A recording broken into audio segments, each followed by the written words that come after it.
Today is 706 day that I'm here to share lessons I learn. I'm learning. I hope those lessons support your dreams, your goals, and allow you to become the person that you want to become. Today we speak about communication, and specifically in the family communication. Now, of course, it could be unhealthy communication and it could be healthy communication. And sometimes we do not know what that means. And we allow other people to communicate with us not in the best way because we do not understand what is healthy and what is not healthy.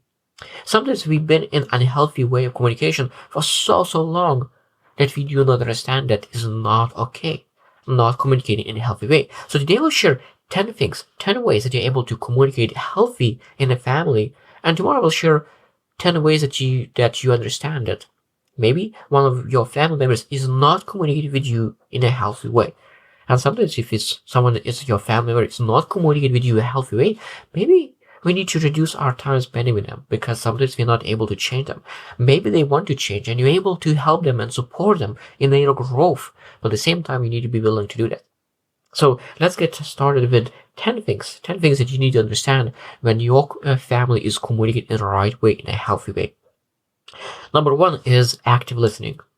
So active listening is very important when you want to think about healthy communication. So that means every single person is able to listen.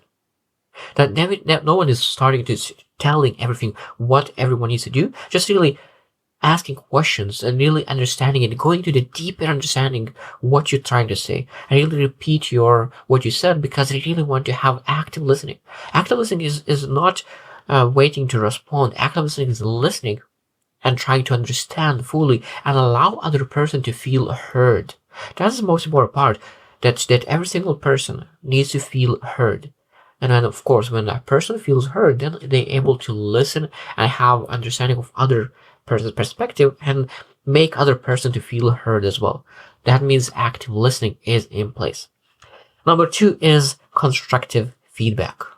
That means that when we really want to grow each other in a family, because we want to grow each other, we want our family members to succeed. So that means we want to have constructive feedback, not any complaints, but really constructive feedback. So that means, but again, we need to ask, do you want any feedback?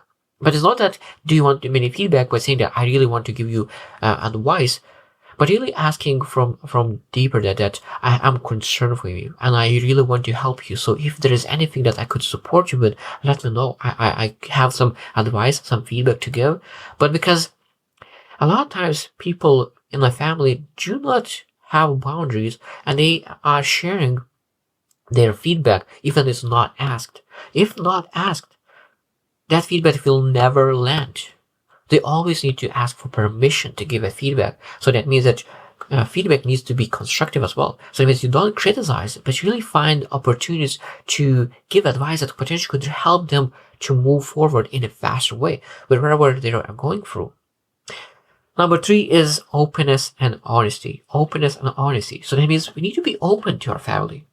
Now, a lot of times I know that we are not open to our family members. We are open to strangers. We listen to what other people say, but we are not open enough for family members. I think there's a lot of golden nuggets that you're able to learn from your family members if you are willing to listen, if you're willing to be open. But at the same time, you need to be honest that what you are learning, what you're not learning, because even though that is very important to be open, we need to always ask, okay, what you good at?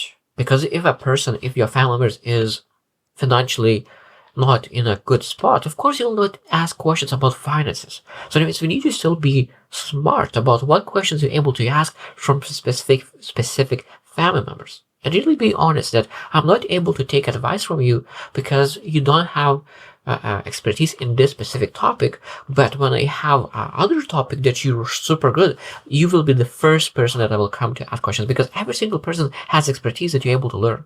And really, you need to be good in explaining that I will take advice in this specific topic where you're expert the best, and of course then say that I will not take in this advice, but be open to sharing that. Number four is empathy. It means we need to put ourselves in other people's shoes and really understand how they feel. How do you feel being part of the family? How do you feel really in being in this situation? And really allow them to share that I might be able to understand where at if you will share more, because I want to understand you more and really be more empathetic and compassionate. Share that is important for you to understand, and put yourself in other people's shoes, in the family member's shoes. Number 5 is conflict resolution. Conflict resolution. So that means every single family needs to needs to learn how to fix the problems, how to really have the conflict finish as soon as possible. Because it's very, very important to learn how to handle conflicts in every single family, because there is no conflict-free families. I do not believe there is conflict-free families. Maybe they handle conflicts differently. Maybe one is shouting, one is discussing at a table, but every single person has conflicts.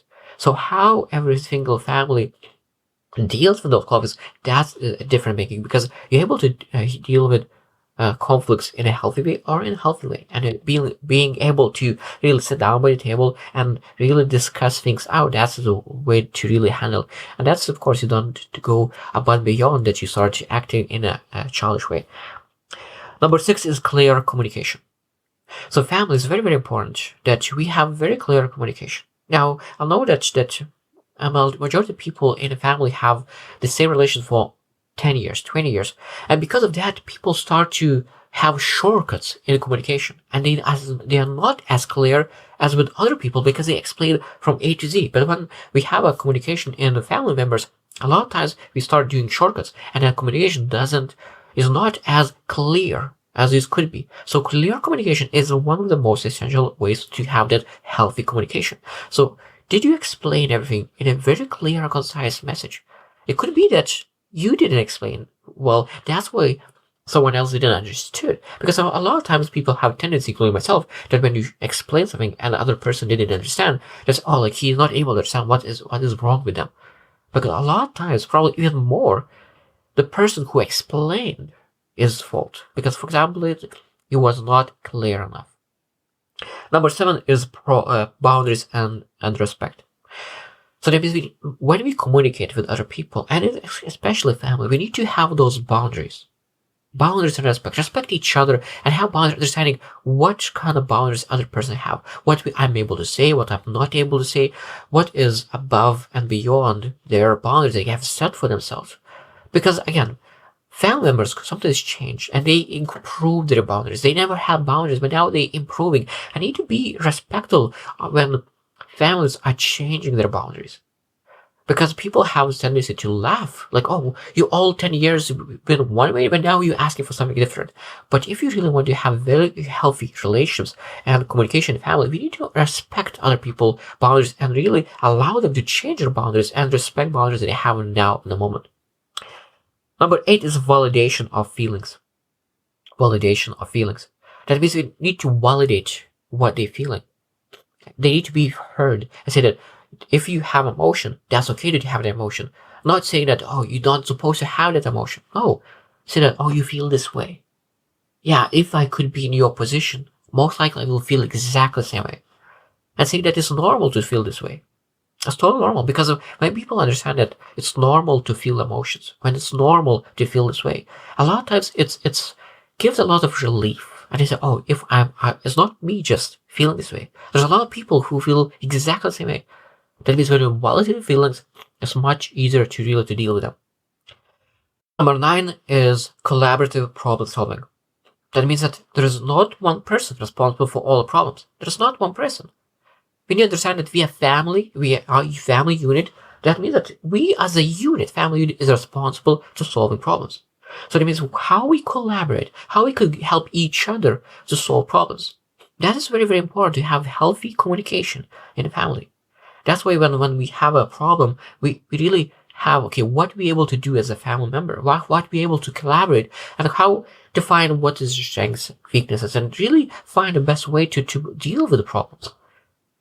And I really love the word collaborative. That means we don't leave to one person to deal with the problem. We always find a way how we can collaborate and deal with that problem. And that, of course, will fix the problem much, much faster than dealing as a one person.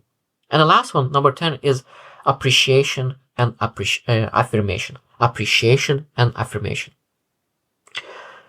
To really have amazing communication, a healthy communication in family, I truly believe that appreciation is essential.